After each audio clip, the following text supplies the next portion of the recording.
bikin bangga, bangga bersarung mangga. Bahkan tidak harus kita mendamaikan yang besar, yang kecil pun harus kita damaikan. Sampai begitu agungnya orang yang mendamaikan itu, kalau dia bisa mengambil duit zakat daripada untuk mendamaikan. Pentingnya mendamaikan juru damai. Dan awas, hati-hati kalau kita mengadu domba, yang kita adu adalah umat Nabi Muhammad SAW.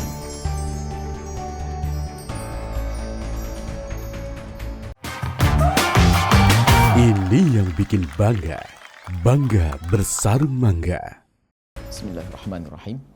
Assalamualaikum warahmatullahi wabarakatuh. Alhamdulillah wassalatu wassalamu ala rasulillah Habibina Sayyidina Muhammad ibn Abdillah wa ala alihi wa ashabihi wa mawalah. Amma ba'd.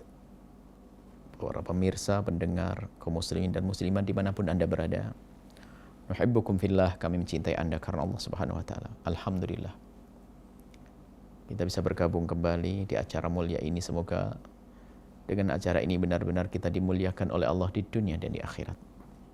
Jadilah kita semua adalah juru damai. Wassulhu khair. Perdamaian adalah segala kebaikan. Innamal mu'minuna ikhwatun. Orang beriman hendaknya harus merasa kalau dia bersaudara.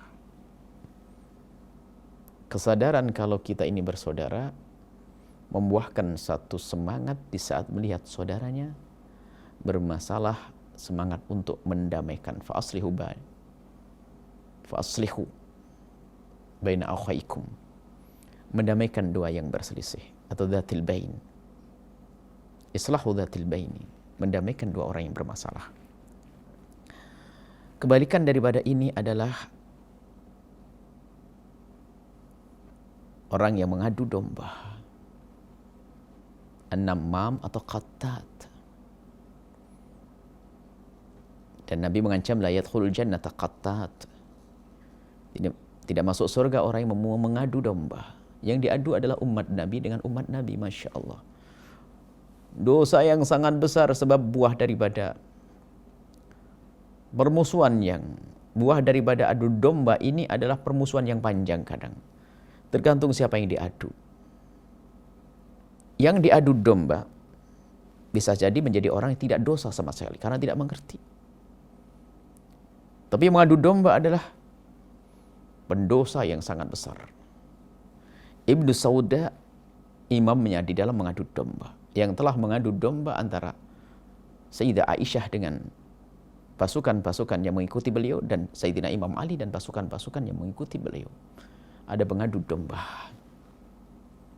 memancing di air keruh, membuat permusuhan di tubuh kaum muslimin. Dosa la yadkhulul jannata, tidak akan masuk surga. Sehingga tergantung siapa yang akan diganggu. Semakin besar orang diganggu, semakin besar dosanya. Maka dari itu, mari kita semuanya berusaha untuk menjadi juru damai. Jangan sampai kita menjadi orang pengadu domba. Pertama, kita harus menjadi orang yang kebal, tidak mudah diadu domba. Kemudian setelah kita menjadi orang yang kebal, tidak mudah diadu domba, jadilah kita juru damai. Apa yang terjadi pada Sayyidina Imam Ali dan Siti Aisyah? Bukan berarti Imam Ali tidak kebal dan Siti Aisyah tidak kebal. Imam Ali dengan pasukan beliau melihat Sayyidah Aisyah datang dengan rombongan orang yang sangat banyak. Sebagai seorang pemimpin, Imam Ali bertanya, dihadanglah rombongan pasukannya Sayyidah Aisyah radhiyallahu ta'ala. Kemudian Sayyidah Aisyah mengutus utusan, Sayyidina Ali mengutus utusan untuk berdiskusi, ada apa ini? Ternyata memang bukan untuk perang. Siti Aisyah datang bukan untuk perang. Siti Aisyah datang untuk membantu bagaimana menemukan pembunuhnya Sayyidina Utsman bin Affan. Sayyidina Ali pun saat itu juga masih mencari siapa pembunuh Sayyidina Utsman bin Affan. Cuman karena keadaan negara memang saat itu agak kacau perpindahan dari setelah wafatnya Sayyidina Utsman bin Affan memang luar biasa, gaduh. Sehingga tidak gampang menemukan pembunuhnya. Sebab yang merencanakan pembunuhan itu orang hebat. Sehingga Sayyidina Imam Ali tidak mudah menangkapnya. Dalam keadaan seperti ini, Sayyidah Aisyah datang dengan rombongannya untuk mencari pembunuh Sayyidina Utsman. Akhirnya Sayyidina Ali menghadang. Ternyata setelah diskusi, ternyata bukan untuk perang. Alhamdulillah, kita nggak ada masalah kalau begitu. Tidak ada masalah. Kemudian setelah itu apa? Mereka tenang, sehingga pasukannya Sayyidah Aisyah adalah tidur malam itu dengan tidur yang sangat nyenyak, karena yakin tidak akan ada peperangan. Pasukannya Sayyidina Imam Ali pun demikian. Besok akan bubar, pergi ke tempat masing-masing. Tapi di malam itu lihat, Ibnu Sauda, munafik, membuat kegaduhan, mendatangkan 1.000 pasukan. 1.000 pasukan dimasukkan di tengah-tengah, dibagi dua. Untuk menyerang pasukan Siti Aisyah, untuk menyerang pasukan Sayyidina Imam Ali. Pasukan Siti Aisyah yang lagi tidur-tidur, ada orang yang menyerang, apa ini ada di pikiran mereka? Menduga pasukan Sayyidina Imam Ali menyerang. Pasukannya Imam Ali yang lagi tidur enak tiba-tiba diserang orang, menduga yang menyerang ada pasukan Siti Aisyah. Malam gelap gulita, nggak ada kelihatan. Wah, ramai semua bangkit. Campur aduk, terjadi ribuan orang terbunuh. Karena pengadu domba. Siti Aisyah dan Imam Ali tidak punya kesalahan dalam hal ini. Ada pengadu domba, dan sampai hari ini ada pengadu domba. Dan imamnya yaitu tadi Ibnu Sauda. Maka Anda jangan menjadi semacam itu. Bahkan tidak harus kita mendamaikan yang besar, yang kecil pun harus kita damaikan. Sampai begitu agungnya orang yang mendamaikan itu, kalau dia bisa mengambil duit zakat daripada untuk mendamaikan. Pentingnya mendamaikan juru damai. Dan awas, hati-hati. Kalau kita mengadu domba, yang kita adu adalah umat Nabi Muhammad SAW. Maka di antara yang harus kita hadirkan adalah sebagai penutup, jangan biasa membicarakan kejelekan siapapun. Karena kejelekan yang kita sampaikan ini akan menjadikan orang lain punya pandangan negatif, dan itu awal kebencian dan permusuhan. Ingat mulai hari ini, jangan membiasakan membicarakan kejelekan siapapun. Nggak ada perlunya. Tidak perlu kita mencaci orang-orang yang seperti itu juga yang berbuat jelek. Bukan bagian kita. Kita ingin jadi juru damai deh. Kadang kita terlalu terburu-buru sehingga kalau suka ngomongin kejelekan orang sehingga orang menjadi permusuhan. Kita harus tahan lesan kita membicarakan kejelekan seseorang. Kalau ada orang bersalah pun ya wajar kita mengingatkan dengan kesalahan, tapi bukan harus kita ungkit, kita bongkar, kita buka kesalahannya, kejelekannya, tidak. Kadang sebagian kejelekan harus disembunyikan, tidak boleh dibongkar.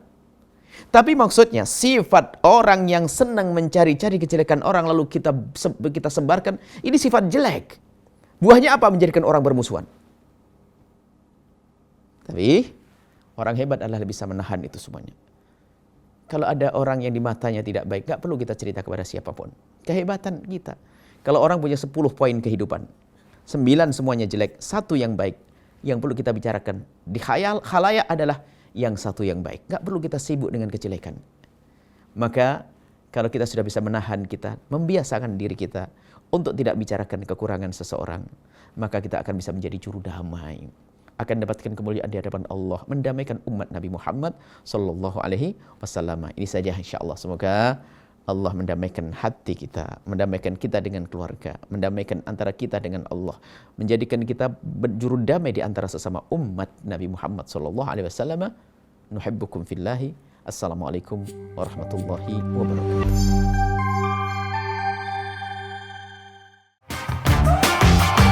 Ini yang bikin bangga. Bangga bersarung mangga.